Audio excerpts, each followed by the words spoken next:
How's it going, everybody? Welcome back to another episode of your favoriteest fishing podcast, Scales and Tales Media on the gram.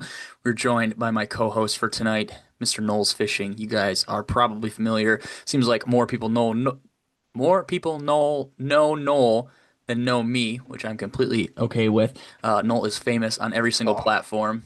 Uh, um, last don't time, say that. the Don't first say that. time Noel and I ever did an episode together. Uh, Episode 163, December 2nd of 2024. That's kind of crazy. Marshall, and I did one after Minnesota in July this year, but that doesn't really count. I don't count like the roundtable episodes. But that seems That like a was very that was long time. before Minnesota. Yeah, yeah, that was. That was Uh, before oh wait, Minnesota. was it before? Yeah, yeah, Okay, because you because were you were asking me if I awesome. was excited to catch a Yeah, river yeah, smallmouth. yeah. Yeah, that's right. And you had caught a Hmm. smallmouth already in Texas before you came up, so that ruined Yeah. that. Okay. Dang. So yeah, it that was before Minnesota. So I don't think we did an episode after Minnesota. Well, we definitely didn't do an episode after Minnesota. So Hmm. yeah, when was Minnesota? June? Like 8 months ago? 9 months ago on the podcast. Yeah, It's kind of crazy to think it's about. been a minute. December 2nd, 2024 is crazy to think about. 163. We're episode 217 today. So it's been a little while. On paper, it doesn't sound like that much. But like I said, I always say, and you guys are probably sick of hearing this, but when I have friends on who I talk to every day, it doesn't seem like we haven't done a podcast in a long time. I just saw Nole last week in Houston, so it really didn't feel like it had been that long since we talked like that. And obviously, we talk every day, so it makes it a little bit different. I feel like we've got a lot of things to talk about, a lot of G crack stuff, a lot of swim bait fishing stuff, Houston fishing stuff, maybe what Noel has coming up this year for him, all sorts of cool, interesting, crazy, insert, what's that called? Hook words here to get everybody to listen to the Buzzword. whole episode. Yeah. Insane things will be discussed. Insane things will be discussed in this episode, and you won't want to miss Insane it. secrets will be dropped. It's Top insane. five fishing industry secrets will be dropped Yeah. Top five unredacted things that you need to hear right now that you will learn in this that will podcast. change your life. Only on So Scales and Tails episode 217. yes, with Nole's fishing, I will say Noel and Marshall were bad influences at the Houston Fishing Show. I bought uh, a multitude of $100 worth of things for Nico fishing. Marshall says Neko. Alton says he says Nico. So everybody else I know that says Nico. So maybe Marshall's in the wrong here, but Marshall got fired up when I said Nico. He's like, it's Neko. I call it Neko, and I was like, oh, okay. But I'm but not throwing my 2 cents in here. I'm gonna get my ass Alton kicked. confirmed in the Instagram live the other day that he says Nico, so whatever, doesn't matter. But yeah, spent a lot of money on that sort of thing. Noel held my hand over to the Tackle Shack booth and let me pick out the colors of the baits he recommended, and then they would turn away and I would just walk back to the booth and I would just buy more stuff and buy more stuff and buy more stuff. I've got a lot of interesting things I'm very excited for to fish this spring. A lot of stuff that I don't know. I don't think the fish have seen like. Oh, not those. Where'd they go? Like these guys, the bellow craws. I never see anybody. Come on. Okay. Whoa. Oh, it's sensors. Nobody Whoa, can see how what is that? color it Oh is. my gosh. Redacted industry secrets only But here on episode 217. the bellows craw, 3.5 inch little craw bait. I'm super excited for that. I think that'll mess some fish up. And then obviously all the other good G crack baits that Nolan Marshall recommended me. And then David Lee put me in the right direction for some hooks and all that good stuff. And yeah, it was a very entertaining and interesting show. Noel was there for Thursday through Sunday. I was only there for Thursday through Saturday. What was your experience at the Houston Fishing Show? What was your experience for the 2026 Houston in parentheses only saltwater into parentheses fishing show? Because there wasn't a lot to look at if you weren't a saltwater guy. If you guys are not familiar with the Houston Expo or Houston Fishing Show. You're totally right. Yeah, in Florida we have ICAST, and it's like it's literally industry secrets only. So I like that's what I had in the back of my mind. I was like, I know ICAST is a big event. I know a lot of people are there. I'm excited for the Houston Fishing Show. And I show up, and the first talk I ever have with any dude, there was this guy from California, and he told me his buddy was paddleboard fishing, and he got like ripped off of his paddleboard by a shark. And he was like he walked up to the booth, he was like, "What's this? paddleboard crusaders, what's that mean? And I was like, oh, we're paddleboard fishing. He was like, I got a story to tell you. And he told me, this guy ripped off. Okay, so apparently the shark bit his paddleboard and the dude jumped off and swam away, which is Yeah. not true. He literally had to have lied to me. He is not telling the truth. And I stand by that he was not telling the truth. So honestly, I got to be honest, my expectations were, or my like initial thoughts were automatically on the floor. I was like, oh God, this is gonna be a long week. This is gonna be awful. And then Friday, Saturday, Sunday was really fun. I saw all my friends. I saw Mikey, Jason, Gavin, Max, David Lee, Jared, Anthony. I saw everybody, and it kind of made me forget that I was working. It was pretty fun. It was pretty fun. I miss it. I do miss it, despite the long days, the very, very long hours, and the little to no sleep, and the crappie dock fishing and the crappie light fishing. I miss it. I want to go back. Yeah, dude. Crazy. I was looking at my sleep from my Fitbit while we were there, and there was nights where there was like 3 hours of sleep, like 3 hours and 47 minutes of sleep. And the crazy thing is we get late to the show every single day too. Like we'd get up at 6:30 and still like be 2 minutes late. The show would already be started. Like there was just no it was very, very hectic. Lots of fish were caught. Yeah, that guy Oh yeah. just stopped at the booth Thursday morning and just started replaying this traumatic event that his buddy experienced, and it was very weird. And then he just walked away. He just walked away like he didn't just tell us that his buddy almost got mauled by a shark. And then Noel said something about fishing in Florida, and he's like, "Oh, I can only imagine," and like, and slowly Yeah, and then he, disappeared he away almost from the ran booth. away. Yeah. He almost So ran away. He was scared. He was like, "Oh God." yeah, some very interesting just interesting situation to be in. Anthony and I walked around the show Thursday. Him and I were going to talk to somebody, and we got the full sales pitch of a popping bobber. Which if you guys aren't familiar, it's kind of like a bobber about the size of an expo pen, and then there's like a Carolina rig style bead on it, or like some kind of bead, and you cast it out there with like your shrimp. And the selling point on it is like when shrimp, I think it was shrimp or maybe pinfish, anything. Anyway, whenever like these fish school up, there's like clicking noises, and so the bobber represents the clicks, and then the fish hopefully eats your bait on the back. Anthony was going along with it. I was trying to walk away, and Anthony was kind of talking about his saltwater experience with the guy and kind of how his first experience was and how he's a better saltwater angler than this guy who's trying to sell us his product. He was like, "Oh yeah, I caught like a 27-inch trout and all this stuff," and the guy is like, "That is crazy, man. I've never even seen one that big." And Oh, it was just a very interesting experience there. So the way the Crusaders booth was set up, you're for anybody who's never been to a fishing expo, there's like or not alley. It's like the grocery store where there's aisles of booths and stuff, and you're back to back, and you can see who's ahead, who's across from you, and next to you, and that sort of thing. The way the Crusaders booth was set up, there was somebody to our 40, like our 45 degrees off of us, like kitty corner to us, to our right. And it was a vendor that was selling like a version of a fillet knife. Don't want to out him or anything, but he had a video on loop all freaking week, 10 hours a day well, we weren't there. I wasn't there Thursday or Wednesday, so we can't say it was on Thursday or on Wednesday, but Thursday, Friday, Saturday, and I'm only assuming Noel had to watch it all day on Sunday as well. I There I was promise you, I did. there was probably there's probably like 25 to 30 clips of this guy of like these guys cutting up their fish with these knives. And there was some crazy videos in there. They were all filmed, like some of them were filmed like horizontal, like they were recorded for TikTok, and then he had them blown up onto like a little flat screen TV monitor, and so you couldn't like you could oh you're trying to watch this guy clean fish because it's super small because he has it in landscape mode on the video.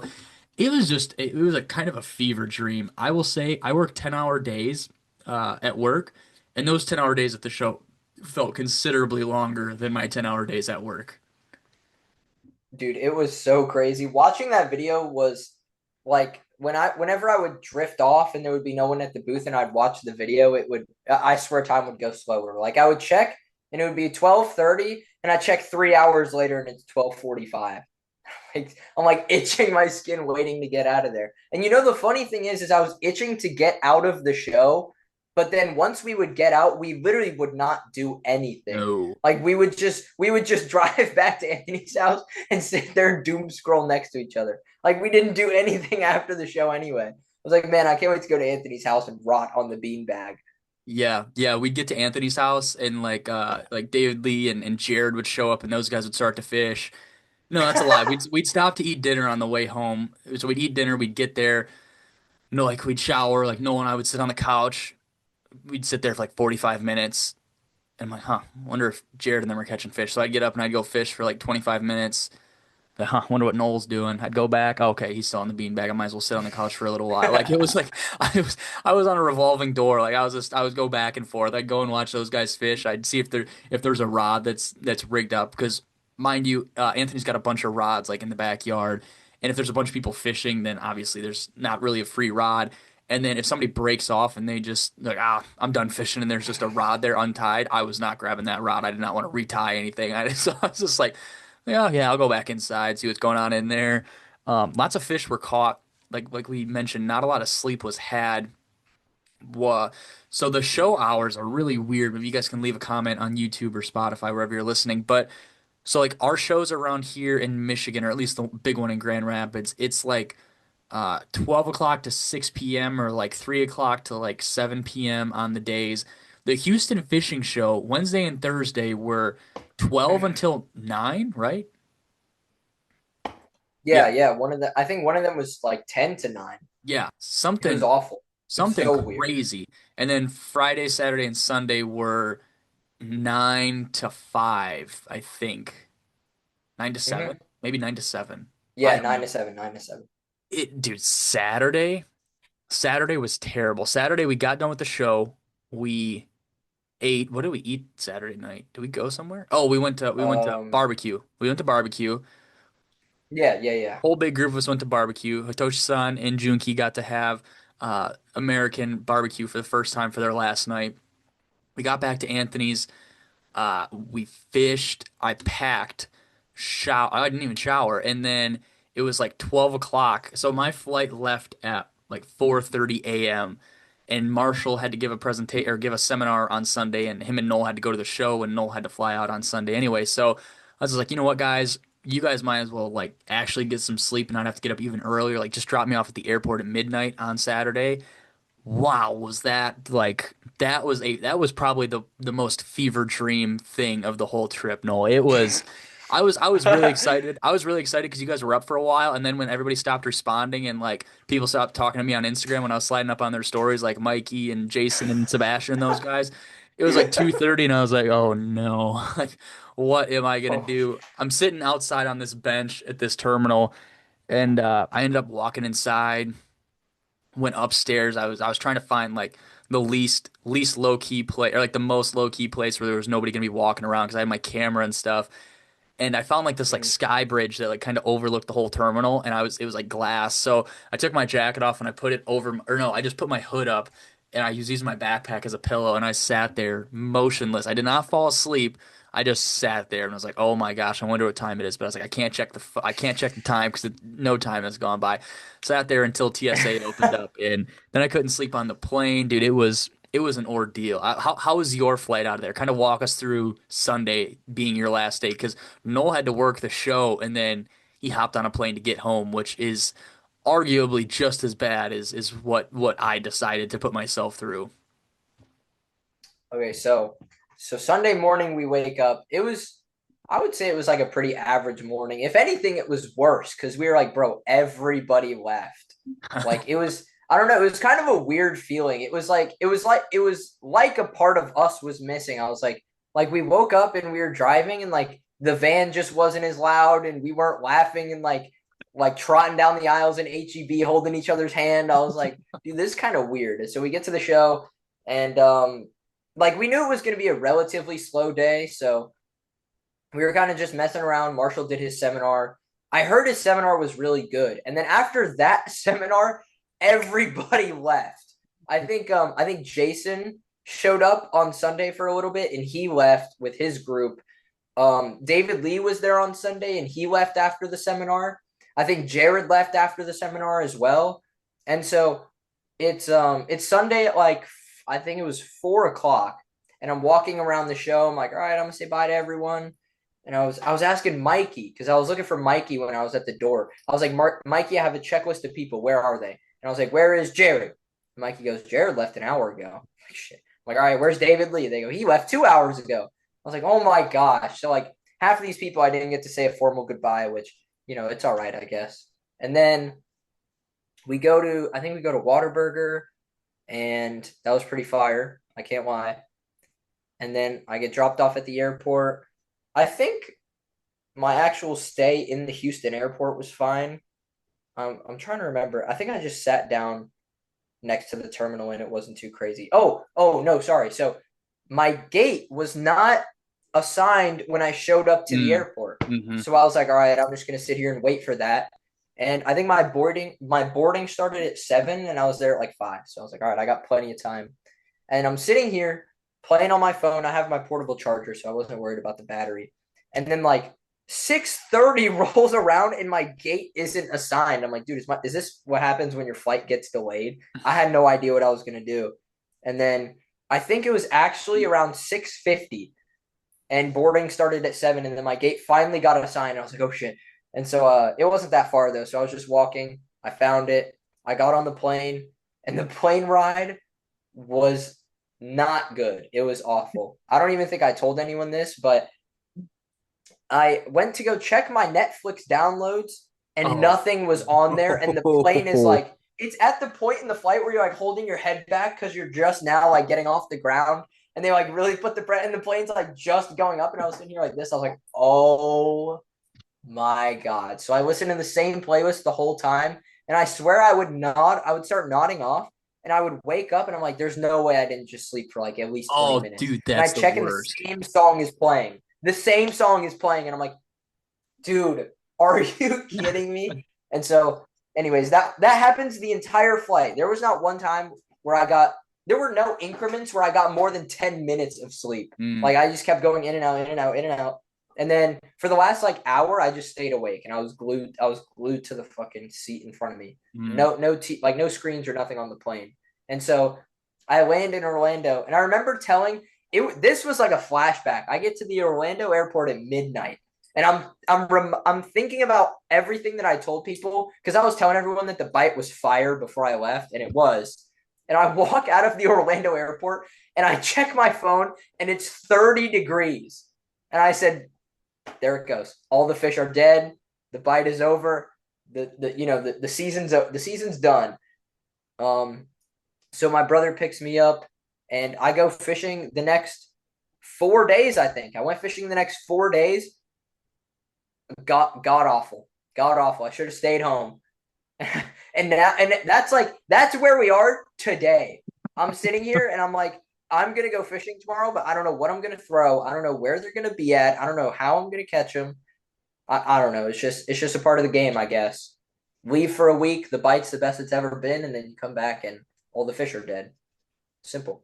Yeah. Yeah, that's brutal. The playlist thing is also brutal. I will say on the flight from Chicago to Houston, I didn't have anybody in my row, so I got to like lounge, which was very nice.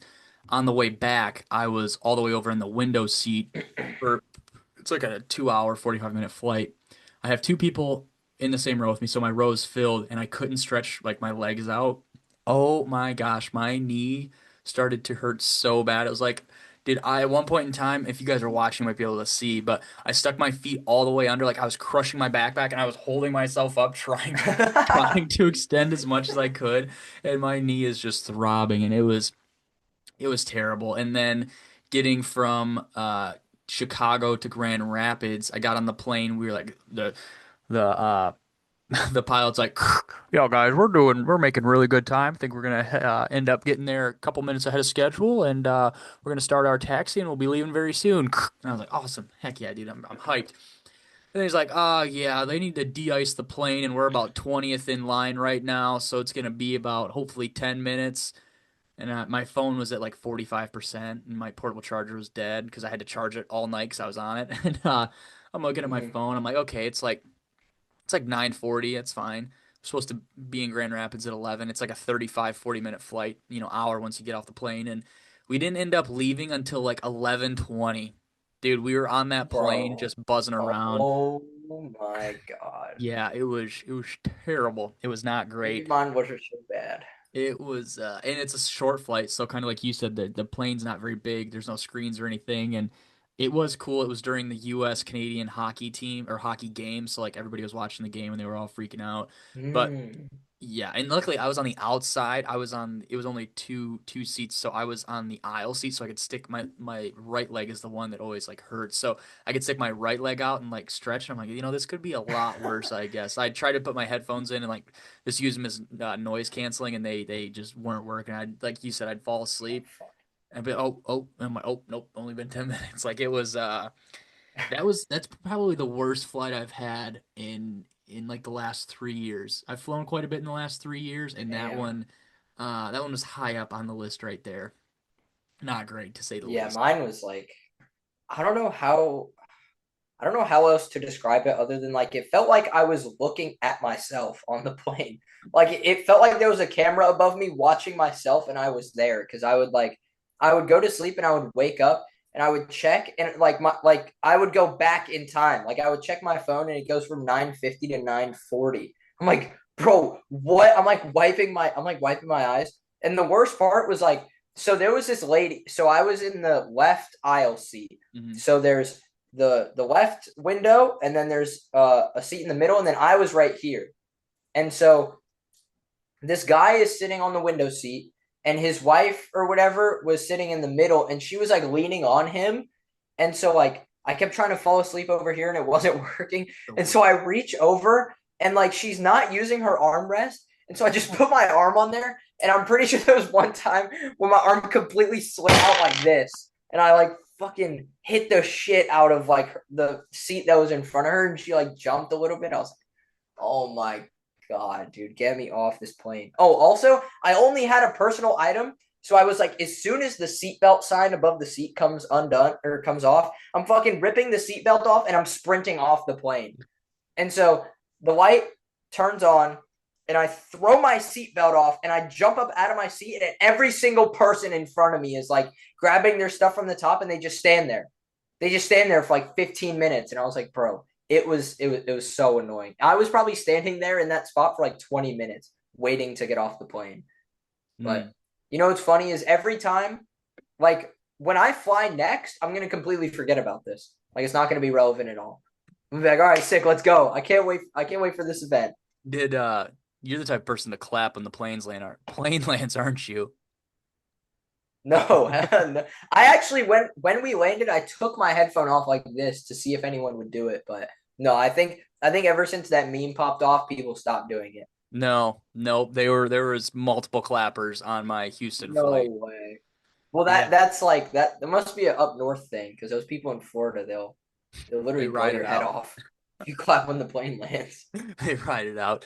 Yeah, I didn't even think about that though. Sunday morning, you wake up.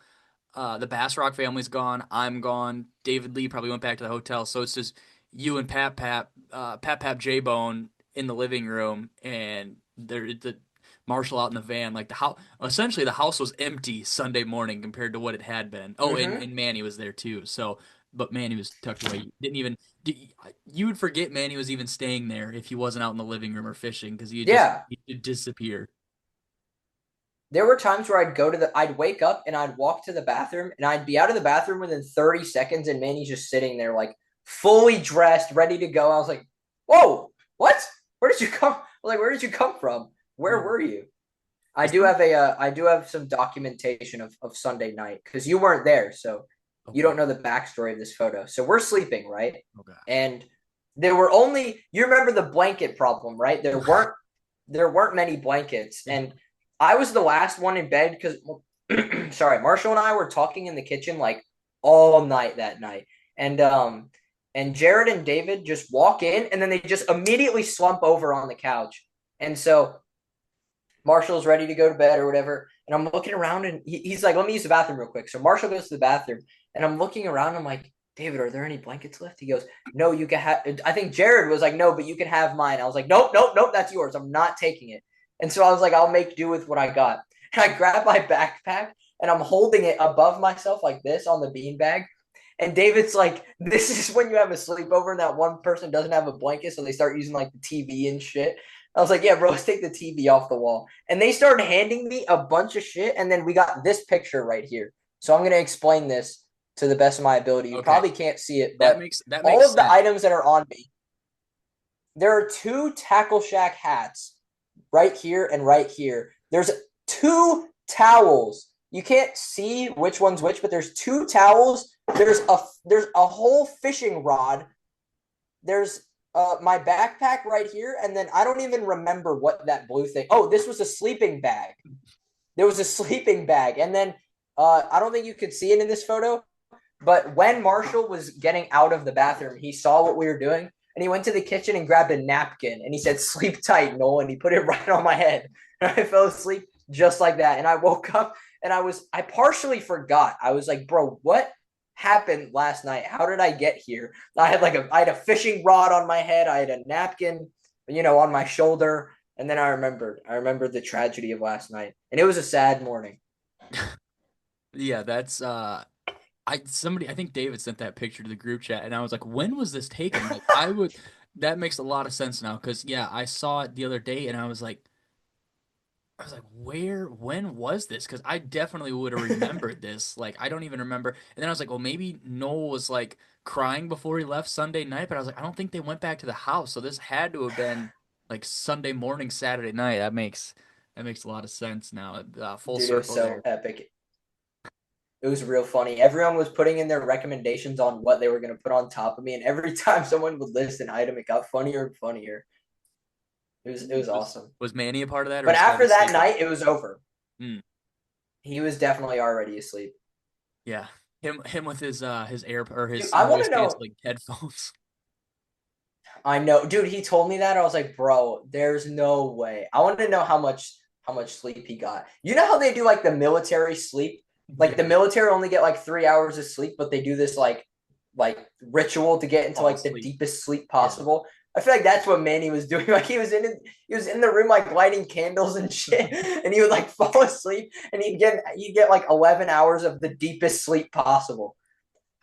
Oh man. Yeah, but We you're were in the right. kitchen throwing shit at each He would other. just like turn around the corner and he was ready to go to the expo. And like it seemed like Manny was the only one ready to do anything on time either. Like everybody else was like so we left for the show Friday.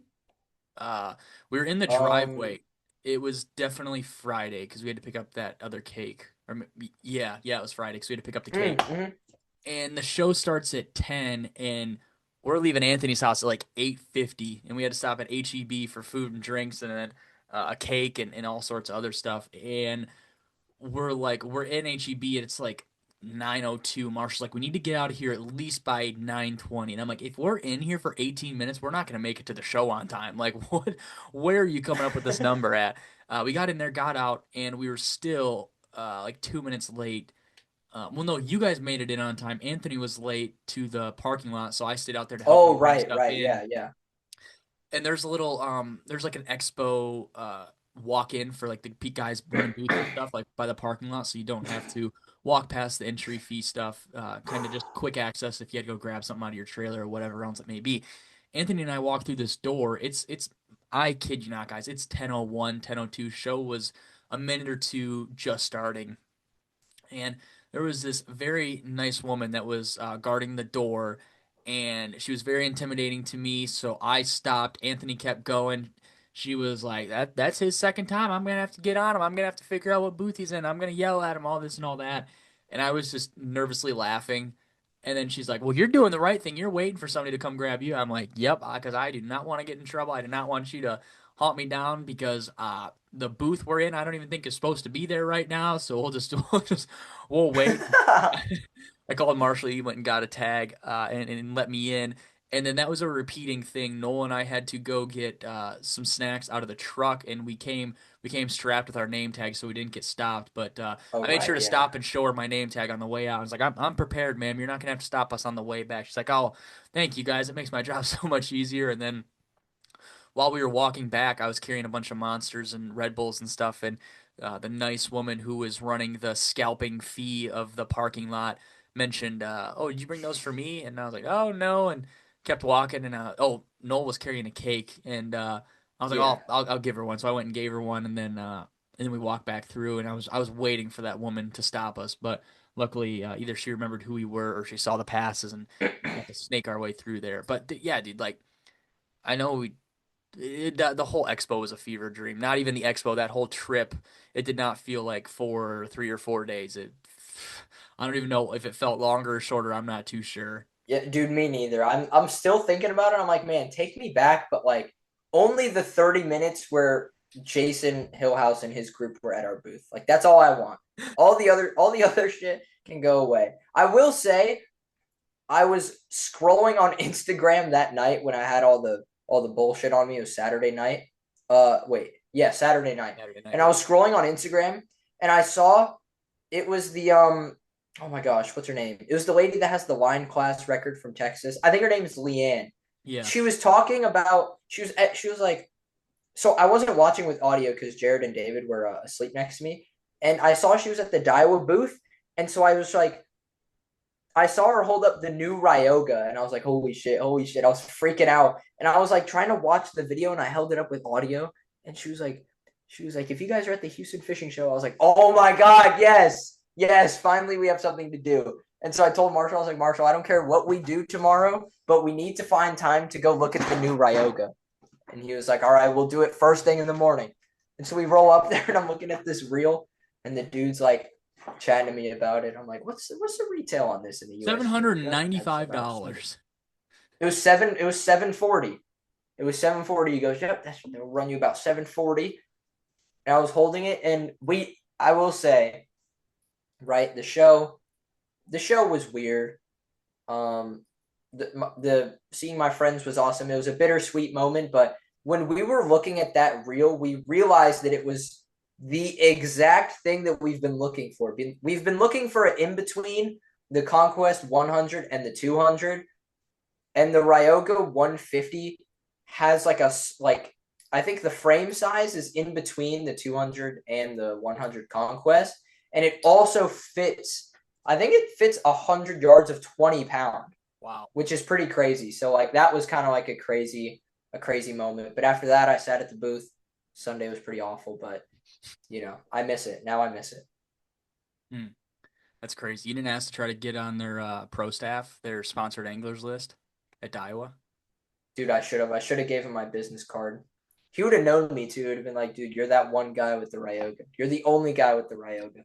Should have given him my business email, and that's it. It's the only form of communication. Business email. I got to keep receipts for all Yo, this dude, stuff, dude. I'll give you my IG. Um, yeah, Sunday I kind of knew that it was gonna be slow because it really petered out. Like the last like 2 hours of Saturday were pretty like abysmal. Like it was busy, busy. Excuse me. It was busy, busy, busy, and then like 4:30 hit, and it was a ghost town. And I was like, wow, this is gonna be a really long afternoon, and it was in fact a really long afternoon. And then from when we left to when I got to the airport was really fast. And then uh, dude, like I didn't sleep when we got up Saturday. I pretty much hadn't slept till I got back here, and then fell asleep at like 3:30 in the afternoon. It was crazy. And then, dude, I thought like I swear on everything that the parking lot I parked at said $12 a day. And when I left, the very nice woman at the little robot kiosk door thing, she's like, "That'll be $96." And I was like, "Huh? $96?" I was hoping it was gonna be like Where'd you get 36 that or number from? 48. Yeah, no, so yeah, had to pay $96. That was after the fact. I drove around the parking garage for like 10 minutes trying to find my way out of there. It was just like not a good Bro. day. Sunday was just not a good day at all. It was a very just did not stack very many wins on Sunday, unfortunately. Mm-hmm. Same for me. Same for me. Yeah, because you had to leave right after the show, which is terrible. Yeah, it was kind of horrendous. And then when I made it back, I don't know what it was, but I got back in my room and I couldn't sleep. And I was kind of just like, that's when my brain started to clear up again. and then like the show was turning into like memory. Like I was remembering the Mm. show because it's not happening anymore. Yeah. Like I got on the plane and I kept closing my eyes and opening them, and then I was in my room and I was like, bro, it's over. What the hell? I gotta go to school. I gotta go to school tomorrow. And that was when it hit me. And then after like an hour of like thinking about the show, I fell asleep, and then I woke up and it was crazy. It felt kind of weird. Like I took a shower in the morning and I was still thinking about the show. I was like, dude, I can't believe I actually made it. I can't believe that just happened. And now I'm just like back here living normally. It was a weird feeling. Yeah, it was insane. It's kind of nice to decompress after those things. Like you go in the mindset of, oh, this is gonna be a lot of fun, get to be with all the friends, and obviously it is, but it's obviously crazy time. And then you get home and it's like, oh my gosh, wow, I need this normal week to just recoup everything I just went through and like understand what I just did and plan for the next one because, oh man, like we talked about on the way to the airport. Marsha's like, I love you guys, but there's like after a week with you guys, it's like, oh my gosh, get away from me. Like we need our Yeah, separate time. And I completely agree. Like yeah, that's just how it is. I think that's what happens when you have a lot of like-minded people, obviously in the sense of fishing and like just our humor and stuff. When you're together for a really long time, you just start to rub each other, not necessarily the wrong ways, but you start to get abrasive to each other. And it's like, okay, we need some alone time for a day or two or, for a couple months until we get back together, which is fine. It's not like, I mean, I can't say I've ever like Marshall and I have hung out for a while, and I've never looked at him like, dude, I never like cussed him out or anything before like that. It's never been to that yeah, point. But right. there's times where it's like, Marshall, dude, shut the hell up, dude. Just stop talking. We just let's have quiet time for 20 minutes. Like, yeah, like I don't know. It's just funny. It's just it happens, I think, and I don't know. I don't have a problem with it, but yeah, if we were together for like a week or two, it would probably like I feel like in groups of two, like when it's just you and Marshall or it's just Marshall and I, it's okay. But when there's three of us and like you can gang up like 2-on-1 and somebody be the butt of the joke, that's when it's like, okay, fuck you Mhm. guys. Like I need a week to myself Yes, type thing. 100%. Yeah, there were times during that big trip we took in the summer where I was like, it could because I didn't we didn't really have that time. Yeah, So yeah. I would have an hour, right? And I would just like there would be hours where I'm like, you know what? I'm gonna just shut off for a minute. I'm gonna just do my own thing for like a few hours. And then I get home and like I sleep and Yeah. I wake up and like I Reset. just spent 30 days with him. And I wake up after a 3 hour sleep and I'm like, dude, oh my God, take me back. I'm ready. I am ready. Like that's kind of how it was at the fishing show. Like I was kind of feeling exhausted from talking to that many people. I Yeah. really don't talk to that many people at home in general. I don't talk to that many people. So I kind of slept and I woke up and I was like, bro, this is crazy. It's all over. I can't believe it. Like I was just complaining about how bad the show was. And now I'm sitting in math class, like tapping my pencil. Like, dude, take me back.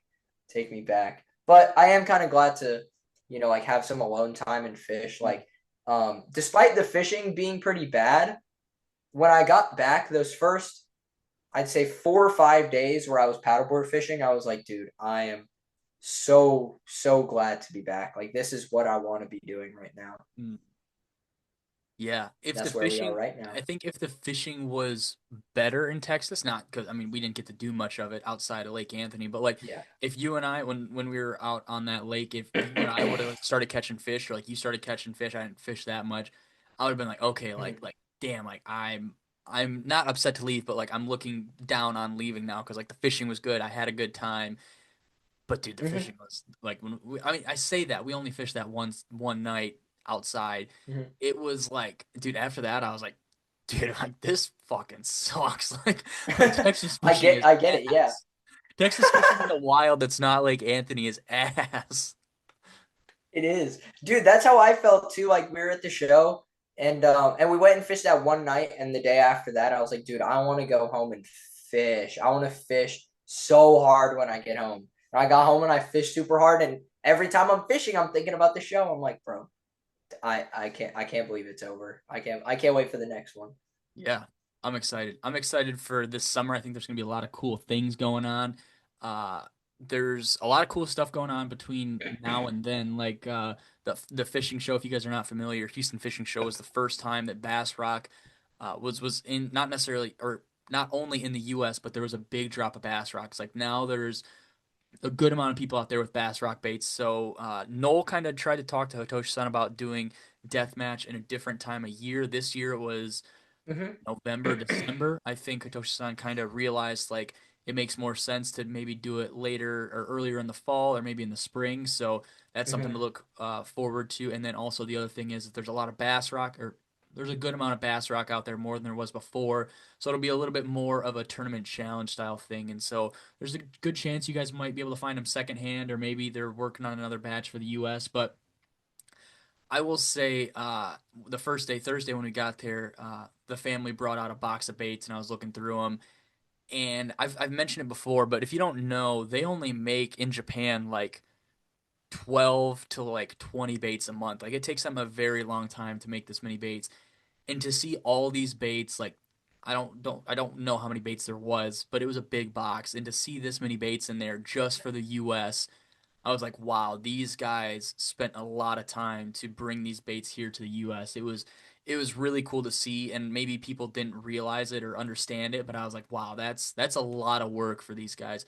I think Noel was a part of the conversation, but I was talking to Tosha-san, and he has a full-time job. Like he's working, I think 11-hour days or maybe 10-hour days, and they've got a younger son, and he tells me that he works from like we'll say 9 to 5, 5 to 8, and then their kid goes to bed, and then from 8 until like 2 a.m. they're sanding baits, they're pouring baits, they're painting baits, like they're going hard. He's like, yeah, I get like maybe 4.5, 5 hours of sleep, and it was real.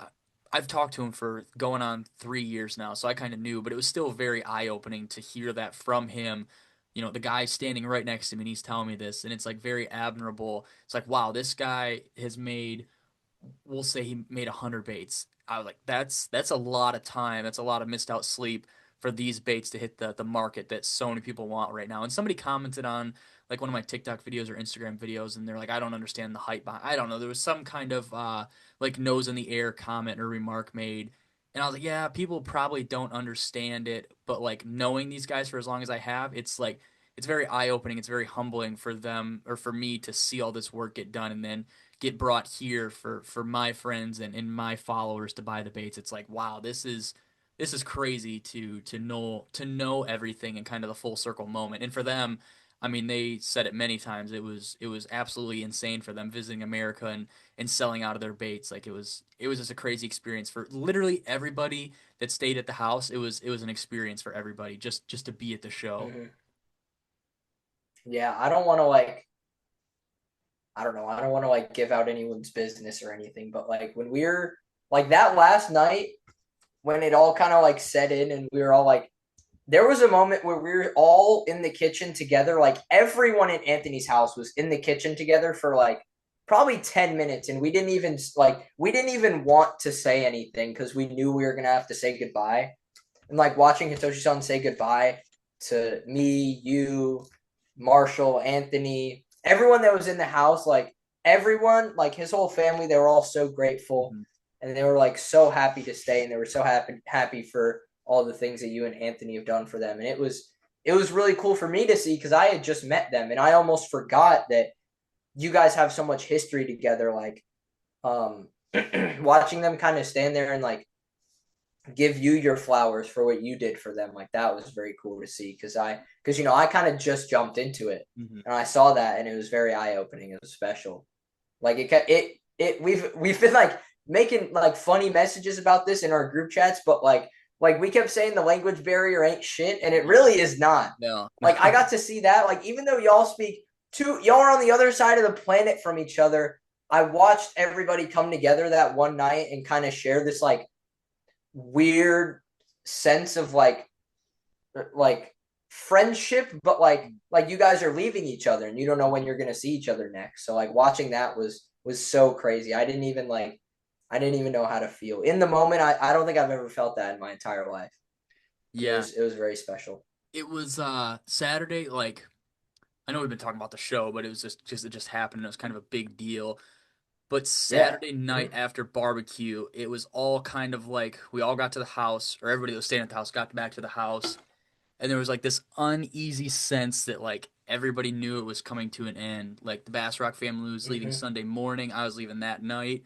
You Yeah. were leaving Sunday night. Jared didn't tell anybody, but he probably knew he was flying the coop pretty early Saturday or Sunday morning. David Lee had to drive back Hmm. home. It was kind of like, oh man, like this is our last night, and it's not even really a full night. Like this is just like the last couple hours of being together, and it was very, very surreal. Like, it was just kind of like I was slowly packing, and I was like, man, I don't want to be the one to say like, oh yeah, I'm ready to go to the airport. Like I kind of want Marshall to be like, oh, are you ready, or somebody to mention it, just so I don't have to be the one to bring down the energy. Not even that, like bring down the vibe, I guess. And then yeah, while we were Right. kind of leaving, uh, and everybody realized that the Bassrock family was going to be gone in the morning. They had to get up pretty early to leave. Then it was kind of like, oh, like yeah, like this is like the last 20 minutes we're all going to be together. And it was a very, I mean, I've had some really really sad times in my life, and that was like a pretty sad time to Hagatoshi-san and kind Hmm. of what he had to say, um, and kind of Marshall to give some back, like kind of give me some definition to how he said it in Japanese. It was like, man, like that was really tough. That drive to the airport was like, oh man, and then saying bye to you guys, and then watching you guys drive away and go sit on the bench. It's like, wow, I have to go back home and I have to go to work in 2 days. Like that is, how do you go from feeling like this, like you're on top of the world a couple hours ago, and now like you're all like essentially all alone, and you have to go back to your Hmm. normal life. It's Hmm. and I mean I'm speaking of this from the perspective of only having to fly for 6 hours to get home. I'm not flying for 20 hours and taking a train for 9 hours to get back home to go to work the next day like a Toja-san did. So it was like, I don't know, man, that those last couple hours really stuck out to me. It's always hard to say goodbye to you guys, but having to say goodbye to you guys and this family that I've been talking to for 3 years now, and kind of got to watch them like make their market in the U.S. It was like, wow, this is very very sad. It was, I mean, it was awesome, but it was also like you said, just like knowing that it was coming Hmm. to an end and not knowing necessarily if I'm going to go to Japan or if they're going to come to the U.S. next. And even then, just because they come to the U.S. doesn't mean that I'd be able to see them. So it was like, man, like this is, Hmm. it you don't I don't think many people get to experience that outside of like saying bye to your parents when you move away or something, because it's like it's kind of a Yeah. big deal to say goodbye to friends like that who you had never really met before, and now you spent the last 4 days with them, and now it's like, man, I don't know, like we can talk on Instagram, but now that we've gotten to talk face to face and like tell stories and stuff, it's not really the same at all. Yeah, 100%. And I think the fact that I had just met them kind of added this sense of it kind of added to like that weird uneasy feeling Mm, because I was thinking about um like they gave me their baits or they gave me, my baits that I won for the competition and they were leaving and I was thinking I was like, dude, they just gave me these baits. They've been the nicest people I've been around. I was like, dude, I didn't know how to feel because I didn't know when I was going to see them next, yeah. and it was kind of this crazy feeling. Like they did all this. Like this is our first time ever meeting. We've Hmm. only spoken a handful of times on Instagram here and there, and like I just met them in person. Spent 3 days with them. They're the nicest people ever. They gave me some baits, and now they're leaving. And I was like, bro, it was such a weird feeling, and the fact that they were going to be all the way across the country was a very sad realization. And I feel like I realized that a little too late. I was Right. on my flight thinking about it Yeah. because I could fly to anyone else. Like I could Hmm. fly to Marshall, I Yeah. could fly to wherever you are, I could fly to wherever everyone else is. But flying there is like that's something you got to set aside a lot of stuff for, like Hmm. time, money, stuff like that. Like that's a task, and they did it to see us, Yeah. and they did it to go to that show, and it was kind of crazy. Maybe the show wasn't that miserable. Right. Yeah, exactly. And yeah, it was just weird. Like it was awesome to see them and stuff, but I think the problem is we all grew so close because that language barrier was like, yeah, it was there. Yeah, we'd say some stuff, and Hatoshi-san like we'd have to like kind of re-describe it to him or like break it down to him. But the fact they had, Mhm. so if you guys weren't at the show, or I've talked about it, I think in like my live stream, but they had these little, it was a little smaller than an iPhone, kind of like the size of a BlackBerry, and it had a home button on it like an iPhone did. You'd press it, you'd speak in it in English, and then it would translate it back to Japanese. They'd speak into it in Japanese, and it would translate it back to English.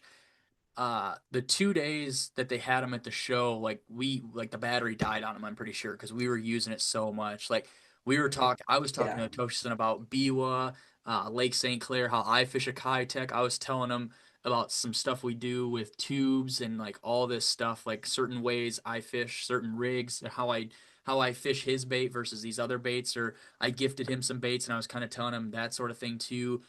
And like you really, like I said, I've known him for a while now, and we have a pretty like special bond. But now the fact that we're bonding face to face over things that he is starting to experience now that he's in America, and kind of like his talk to other people about stuff, I think it just makes it that much more special. Like at one point in time, we were talking about fishing a Kitech, and I told him like if you rig it upside down, it swims a little bit different, and he couldn't fathom putting a Kitech upside down on a jig head. It was like just really small stuff like that. We were talking about bait fish, and he's like, "Oh, we have these bait fish called smelt," and I was like, "Oh my gosh, like smelt are really popular up at home in Michigan. Like people eat them." And we're laughing and we're talking about eating them and stuff, and I'm making jokes about cleaning them and them being bait fish and stuff. And it was like just this little stuff that him and Junki were laughing at, and like we just were going off, and it was very funny. Like to put it in perspective of how interesting just the whole thing was. We got to Anthony's house, and Hitoshi-san was fishing. He came up, gave me a big hug, introduced himself to us and stuff, and then Junki walks up and gives me a hug. And she's short. She's like obviously way shorter than me, even probably maybe shorter than Nole. And I give her a hug, and she steps back and she grabs my arm, and she's like, "Oh, Adrian's very sturdy." She's like grabbing my bicep, and like, dude, I laughed. I laughed so hard. Like that was it was just like this is the funniest thing ever. Like I've known them for a while now, and this is the first time meeting them. And these are like the first couple words she says to me is like, "Oh, She was like, "Hitoshi-san, Adrian's like very big," and I was like, "This dude," it was like. Oh my gosh, it just made me laugh so hard. Like I was telling my coworker about that, and he was laughing. He's like, That's freaking awesome. Like that's how you know that like you guys are friends. That like that's like the first thing she says to me. I'm Yeah. like, yeah, it's like it was a very just obviously reiterating on it like we have been. It was just a very wholesome trip to say the very least. Yeah, there were a lot of things like one thing that I could say like real quick is like one thing that I did a lot is I would kind of just throw these English words at them and I would really hope that they would land because like I couldn't even think of a way to translate it or I couldn't even think of a different way to describe it or like hand motions are a big thing as well and I couldn't find a way to do a hand motion for it. So when I throw kind of like a weird, obscure, like big word at them and they would know what it is and catch it immediately, I would feel so good. And I would like I would make sure that they know or I'd make sure that like they did good. That was one of the greatest things is like throwing a word at them and they immediately know what it is and I get to throw the thumbs up and like let them know. Oh my god, I love that. That was so funny. Take me back. Take me back. I'm ready to go. It was also funny I'm ready because to like hop on the plane. we would teach them stuff like that they don't have in Japan, like hand gestures that maybe aren't the nicest, or like words, and they would just laugh. Like it was just Yeah. Oh it was the yeah. funny Oh like yeah. Hitoshi-san asked us a question about something, and he's speaking into the translator and he hands it to us. I think it was Marshall because I think Marshall sent me the picture, and he's like, it says in English, "Is there a word in the English language for chicken bastard?" Oh. It was like Oh yeah, just stuff yeah. like that. Like we were teaching him all the bad words and stuff and like flipping off and stuff. It was just like it was just so okay. This is a story that has to be put out there. Noel and I are like we're sitting on this gigantic beanbag. Okay, gigantic in the sense of like three people could fit on it comfortably. So Noel and I. Noel is not a very large human being. I don't take up that much space.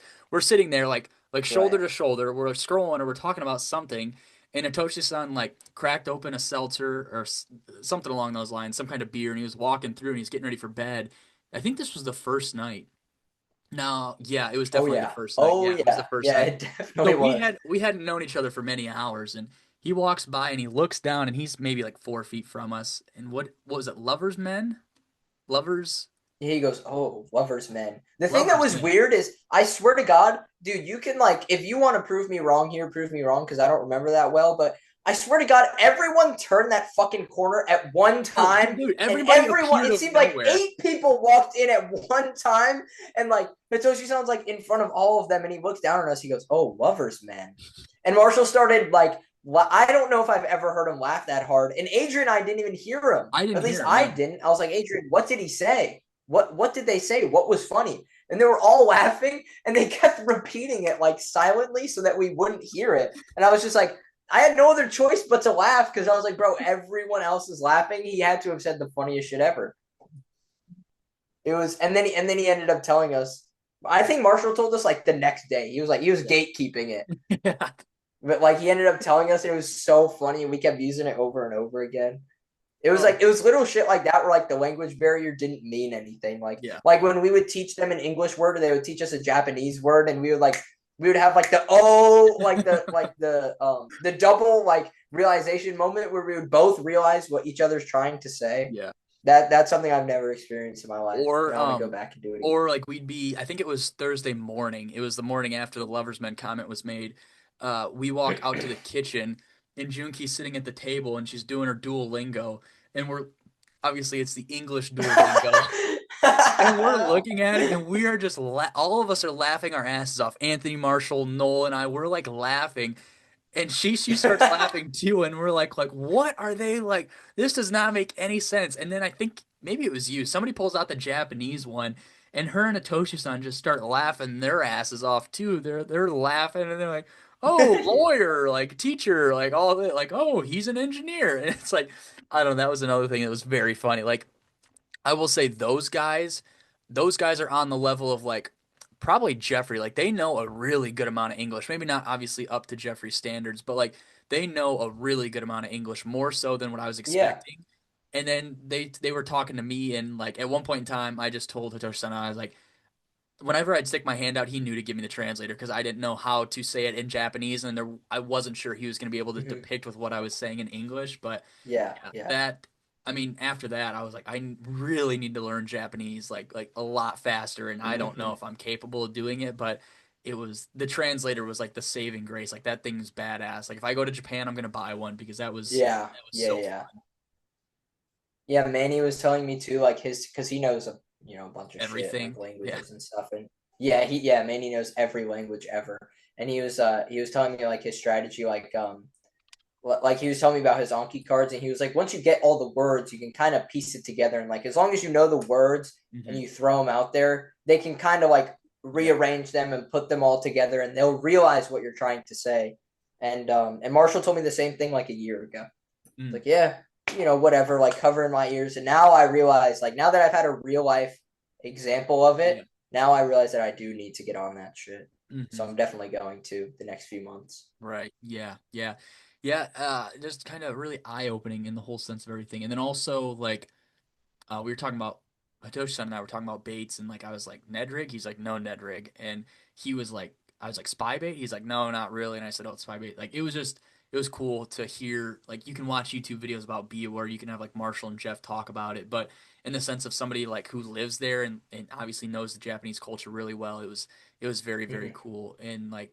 I don't know. It was cool. Like we were just walking around the Tackle Shack booth talking about it. Like I pointed to a 110 and I was like, Toshi-san, like very expensive in the U.S. And he's like, oh, how much? And Oh, yeah. I was like $25. And he's like, he was like, whoa, whoa. He's like 10. He's like $7 to $10 at home. And I was like, whoa, holy dude, you should have brought a bunch of those with you. Like it was just little stuff like that that was really cool. That I don't know that you don't really. I mean, yeah, you can go to like Arizona and walk around in a tackle shop and like kind of pick somebody's brain and hear cool things, but unless they're from a different country, like a far away country, I think it's a lot more intriguing to have those conversations. In my personal experience, as of a couple weeks or a couple days ago. Yeah, that was crazy. Houston, I'll never forget that, the Houston fishing show.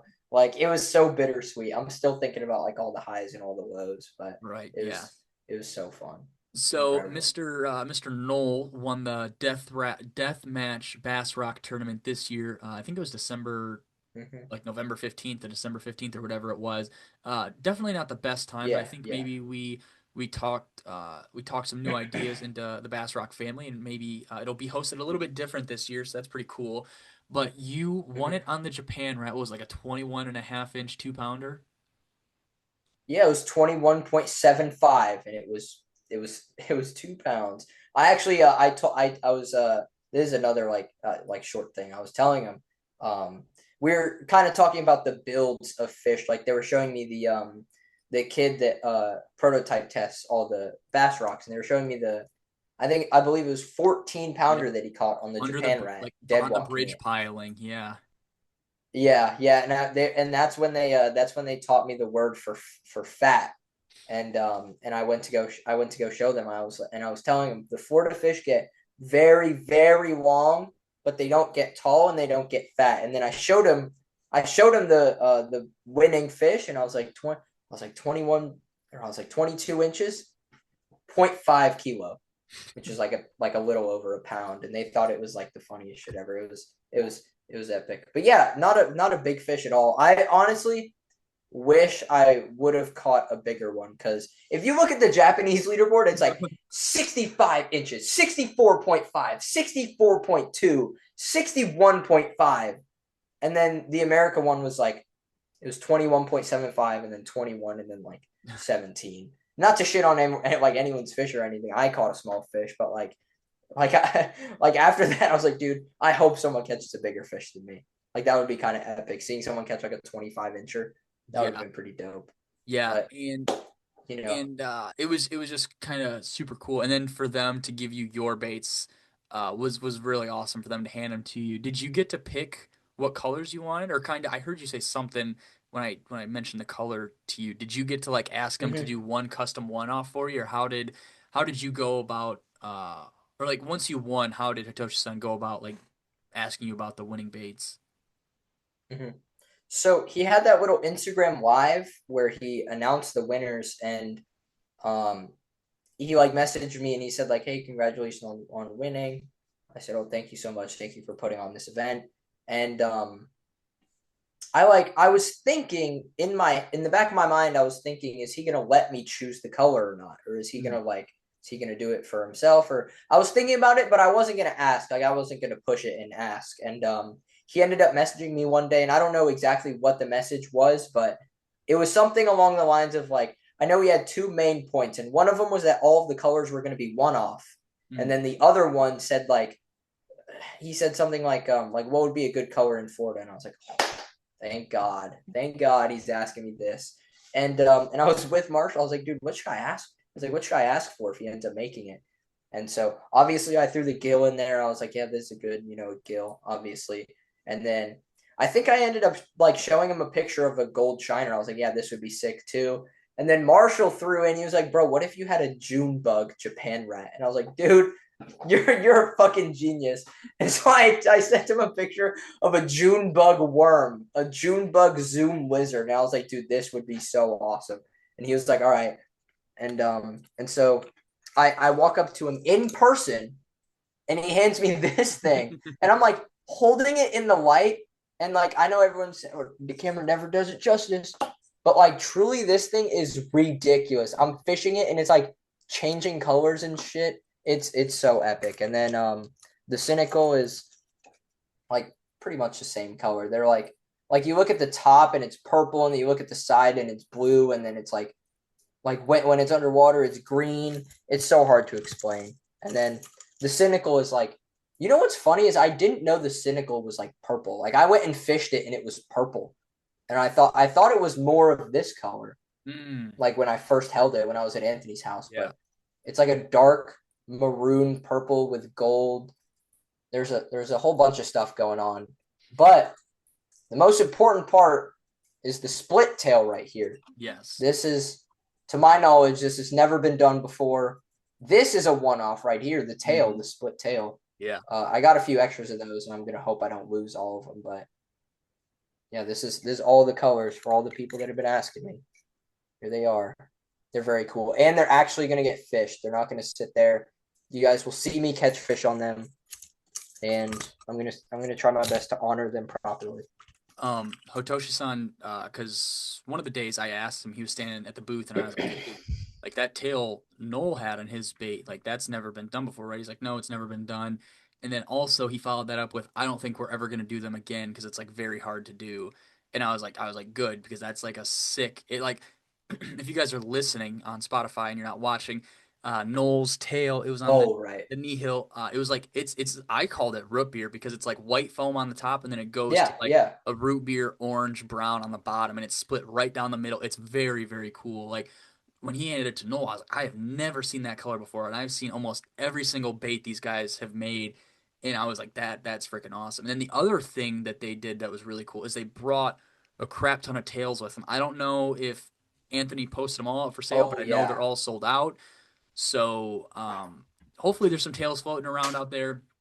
I did tell Hitoshi-san, I was like, hey, if you guys maybe don't even make another drop of baits for a long time or a while over here in the U.S., like I think people would be very intrigued if you made tails. I was like, I don't think people lose that many tails, but also people are always asking about the tails. Like they're just maybe a little worried, which I understand. You know, it's a hard bait to get, so you kind of want backup tails. And he's like, okay, yeah, like that makes a lot of sense. Hotoshi-san sent me a whole, not a crap ton. He sent me a good amount of tails like a year ago, and my collection. I say that collection's a weird word. My stockpile of tails has slowly faded away as people hear that I have tails, and I've kind of distributed them among people who have these baits, which is fine. But I was like, yeah, like if you sell tails or if you send tails to the U.S., they'll sell. So hopefully we can look forward to that in a Mhm. couple months if we need to. And yeah, I mean, That would be very nice. like the Japan rat sold out at the show. I had a trillion people asking me about the Japan rat, and unfortunately that sold out at the show. And then what was ever was left dropped on Thursday, and I don't think they were on the site for more than a couple minutes. There was some pink lemonades, the old like Marshall style pink lemonade stuff was up, and then maybe like some random one off colors or like a couple colors left, Yeah. and all that stuff sold out quick, which I was very, very happy and excited for. And then Mhm. I think there's some D-flow. Some people ask me about D-flow. I think Tackle Shack has all the D-flow on the website. Those baits are super cool. Manny, well, yeah, there's some baits up on the site, I think, as well, so you guys can buy those. I'm trying to think. I don't think there was any other crazy. I think everything else, or majority everything else, sold out and was gonna sell out in person at the shack. So don't really have anything Mhm. else to plug there. Have you like you haven't caught a fish on any of your baits yet, have you? Since it's been 20 degrees down there. Uh, I think I caught like two cynical fish the other day, but uh, they were both like 12 inches. Not worth it. Not picture worthy, bro. Not a picture worthy fish. I will show you the biggest fish that I've caught in the last 5 days. Ooh. Adrian, you have seen this picture, but You tell. I don't know when this picture is gonna drop, but it's gonna be a nice addition to the slideshow. I have the perfect description for this picture, but I almost think I should just wait until you drop it. This is a legendary photo, pioneered by David Lee.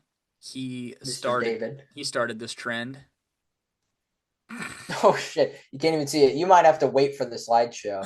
Hold on, wait. Let's see if I can get it to No, it's not. It's way it too might bright. not work. It's not gonna work. Never. Hold on, wait. Turn your Wait. brightness I up. really I wanna leak Oh, it. Hold on. it's just Hold on. not. Hold on. Hold on. Hold on. You can almost see it, the Oh, apparition. oh, okay. You can kind of see Maybe it there. maybe you can see it, but this is the new picture tech right here. We've been we actually we like I said, I don't want to air out anyone's business here, but we do have this group chat where we try and curate the worst fishing photos possible. And it seems like that one is really caught on. That one seems to be a trending topic now. Is the sad? This is what it is actually. I'll show you. It's the picture of the sad ant, and Oh he's got like the yeah. hobo sack behind him, and he's frowning like this when he's walking away. I have it right here. I said this is how you hold this is the photo right here. So you take the fish is the sack right here, and you stand like on the front of your paddleboard, and you stand there like this, and you have your rod folded over like this, holding the fish in place in the air. That's the new method. And if you have a 10-pound fish and you do it, then it's extra points. Um. Extra points. somebody sent me one of that pose. I don't think it was in the group chat, but they sent me it Sunday with a crappie, I think, and I laughed because that was the first one I had seen.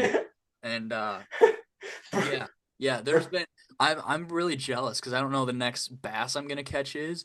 So I've had some ideas, and then like somebody from the group will beat me to the idea. So I don't like I gotta Oh kind of yeah. curate my stuff. I gotta keep it low key. Can't mention it to anybody. Definitely can't mention it to you because I know you'll fucking steal it.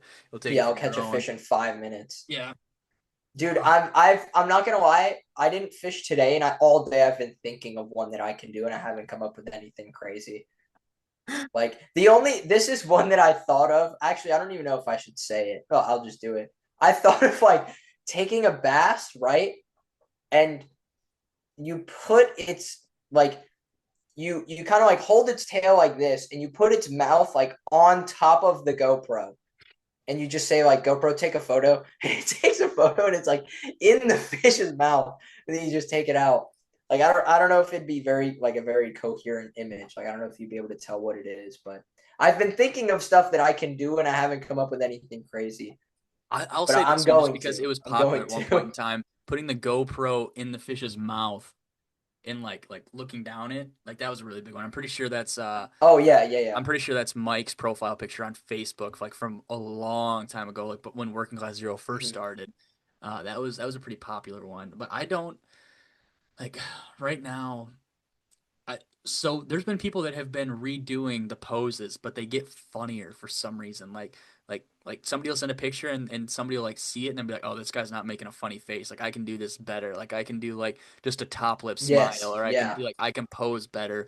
And there's been some really good ones. I don't know if you guys saw it in like my slideshow, but there were some pictures we took with some crappie that were The hilarious. Like the funniest thing ever. I don't know. Like that first night, that was the first night we caught a lot of fish. Noel and I caught a lot of crappie, and we took a lot of pictures, a lot of funny pictures with these crappie that got thrown back and had no idea what they just experienced in their life. Yeah, dude, we started it.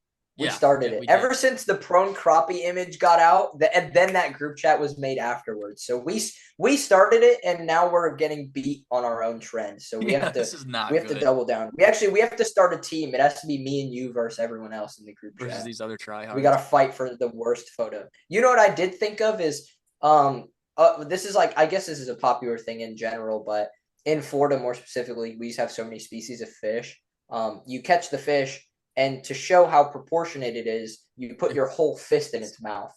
So like I don't know if you've seen someone catch a big snook and they're holding their mouth open and they literally go and they put their whole arm in there and they pull it out just so you know how big the fish is. So I'm trying to think of throwing that in there, like doing like the Z pose like this, and then like having my whole like I don't know, something like that, like something to pay homage to No, my Southwest Florida jits out there. I'm gonna show you one, and you have to go catch a fish tomorrow before this airs, so you can send it to the group chat. Are you ready for I this? could actually do that. Yeah. Okay, Wait, okay.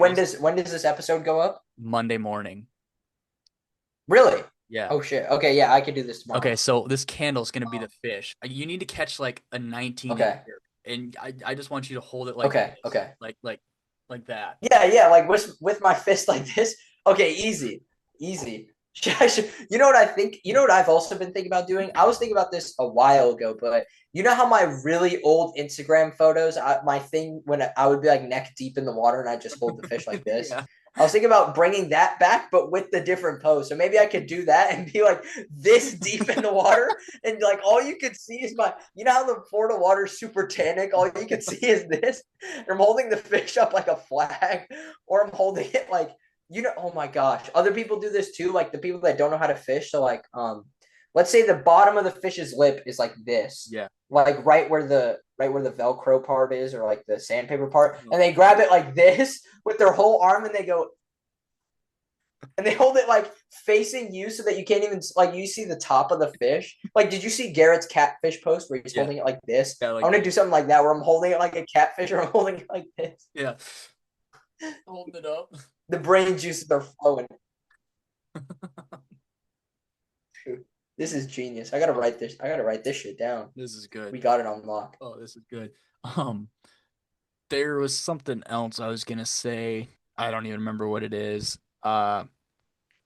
So yeah, that's actually so you a part of the crack house. There's like some cool stuff going down in there. Do you want to help advertise that a little bit? Maybe guys that check it out, or maybe check out just G Crack in general, because you are a pretty significant part of that company now. So kind of let's steer Oh the yeah. situation into some promotional stuff. I will say I've paid for all my G Crack stuff. Haven't gotten to fish it yet, but I'm very excited for it. Some pretty unique stuff.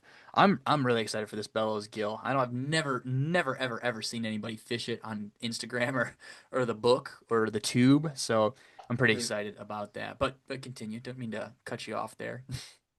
Oh no, you're good. So, well, you all right, all right, whatever.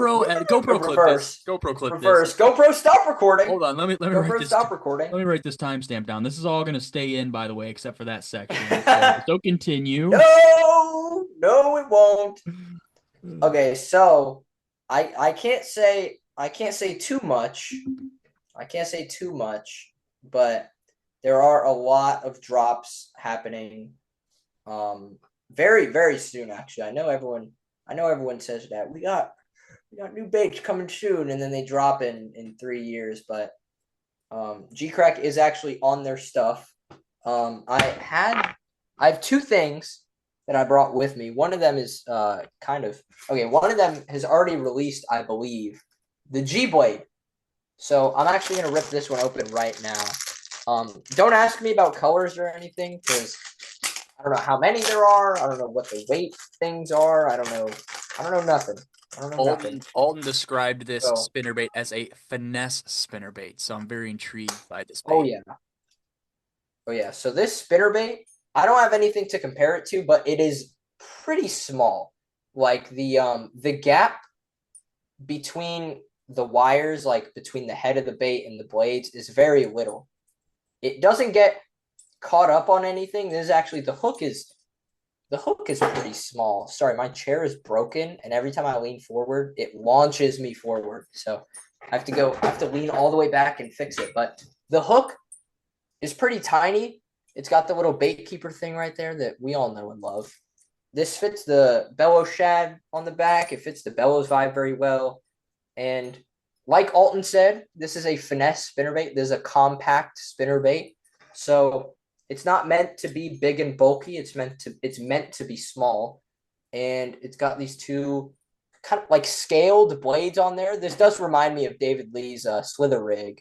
Because if you look at his like special tuned David Lee rigged Slither rigs, he puts like these like metallic scales on the what's called on the blade of the slither rig, but this is actually indented into the bait, so it's not like it's ever going to fall off.